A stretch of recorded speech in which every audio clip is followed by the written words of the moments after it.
Coach said live and don't hit the knees. That's all I heard. So it was first play, and he was on the sideline tiptoeing. I know we made eye contact, so it wasn't cheap, but it's good work though. Getting that live work. I was glad that Coach said we on go. And me and Travis good.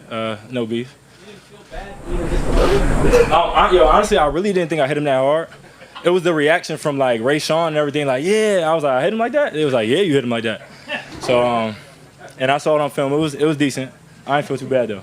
Do you feel your confidence growing day after day? It just seems like you're getting better out there every time we're out there. Yeah, absolutely. It comes with reps. It comes with time.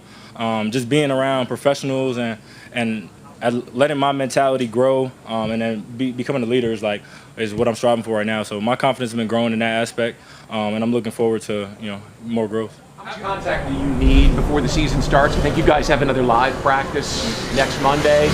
Do you just need a little bit of it to get ready, or do you appreciate the contact that the coach gives you on the field here in the practice session? It's probably what you get the least when it comes to practicing football. So, when you get these practices to embrace that, and he says it's on go, like everybody's gonna be on the same type of time. I embrace that, and I'm glad that we get to do it because, I would say you need a few times before the game just to know set your pads, is how they like to say it, and so I agree. I think the same way. Given the circumstances with your injury at Syracuse and the time adjustment to your first year, do you feel like you're finally settling into the kind of football player you envision yourself to be in the NFL? Yeah, absolutely. I think that's a good way to put it. It's kind of just like becoming myself. Coaches that allow you to be yourself, and they embrace you just being yourself and your personality on the field. And the guys are starting to understand the type of person I am. I like to have fun on the field. I like to joke on the sidelines, but I'm all about business at the end of the day. Trevor the other day said Andre takes a lot of calculated risk out there, but he's usually right.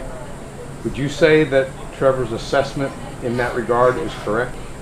I would. So far, I've been fortunate at practice. When I do take a risk that's like a little bit outside of what the coaches are teaching, I'm able to put myself in a position to play with my teammates, and it all fits together, and that's what it's about. You don't want to play outside the scheme so far that you put other guys in bad positions. So I've been working that, and it's been good. Was it frustrating last year not getting on as the field as much? In hindsight, now you reflected on it, and not getting the reps maybe that a lot of people wanted you to get? Absolutely. Mainly because, I'm coming off of ACL, so I missed a season prior.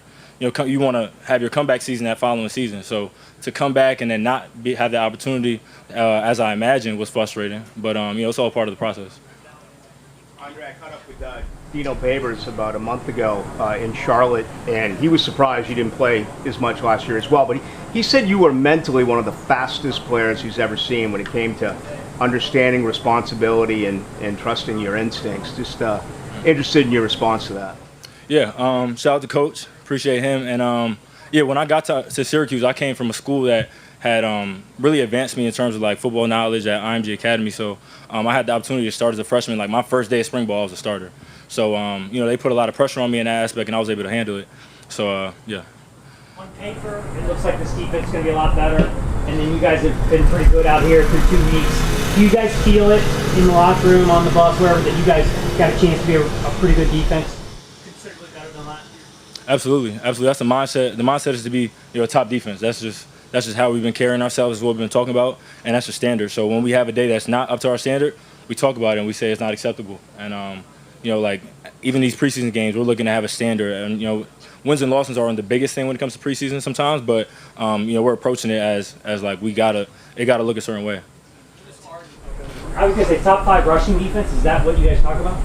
We talk about being at the top of the league. So whatever categories follow that, that's what means something to us. He do for this defense? What does he mean for this group? Yeah, what I've seen from Arden is he's a pass rusher, and I've seen a lot of different types of moves and techniques from him. Like he seems like a guy that that's his specialty. So he's looked really good. What about like in the locker room, leadership-wise, that kind of stuff?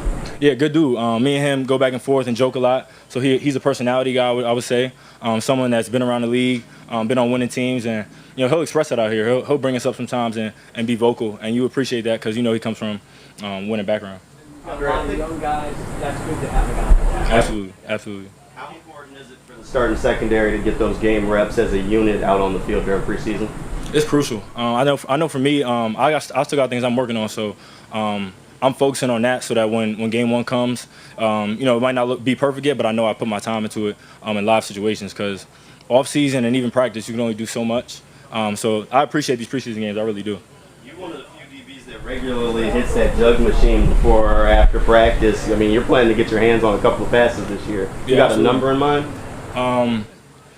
I know what number gets you to the Pro Bowl, but do I have a specific number that I'll be mad about if I don't hit? No. I know for me, I'm focusing on attacking the ball. When it's in the air, make the plays. What number gets you to Pro Bowl? 6? You gotta check last year's safeties. I looked recently. It's around there though. Yeah, 6 around there. Speaking of numbers, when you see that this team got only 7 interceptions last year, you look at that and just kind of like shake your head. Yeah, I mean you have to because that's not what you want. You want 7 interceptions for yourself. You know what I mean? That's what every DB thinks and what every DB wants. So we got to do the right thing in the back end. It's more than just making the plays when they come. You want to be able to be in position to like make a quarterback throw it where he doesn't want to go, do those types of things, and that's what we've been working on. Andre, I think people know you as a ball hawk, turnover guy, but we saw you tackle pretty well the other day. I mean, would most people label you as a good open field tackler? I guess you kind of have to be last line of defense. I don't know what people would label me as. I know what I aim to be, and that's a complete safety. So that's something that I have to do as a complete safety. Is I got to make those open field tackles, and I've been working on it. So. Andre, how have you seen Josh Allen grow from last year to this year? Me and Josh, man, last year we didn't talk as much. Josh likes me more now, though. Appreciate Josh. Josh is a really good dude. Me and him been going back and forth about what it got to look like. Josh has a lot of faith in me, so I appreciate that. I actually ran into him in Times Square, random day in the off season, and that's how I knew it was meant to be. This year we're gonna have a great tandem between us. That your friendship has been really instrumental to him and his growth. Can you just describe your friendship with him and how you've seen him grow from last year to this year? Yeah, Tyson was one of those guys that he just keeps his head down no matter what the result is. And so I've learned from him in that aspect. And me and him been good friends even from pre-draft until now. We pray together, we talk about a lot of stuff, and we also locker buddies. So we joke, and that's my guy. We come from same draft class. There's a lot of things we have in common naturally. So we're able to, go off that, and we're really good friends that way. Thanks, Andre.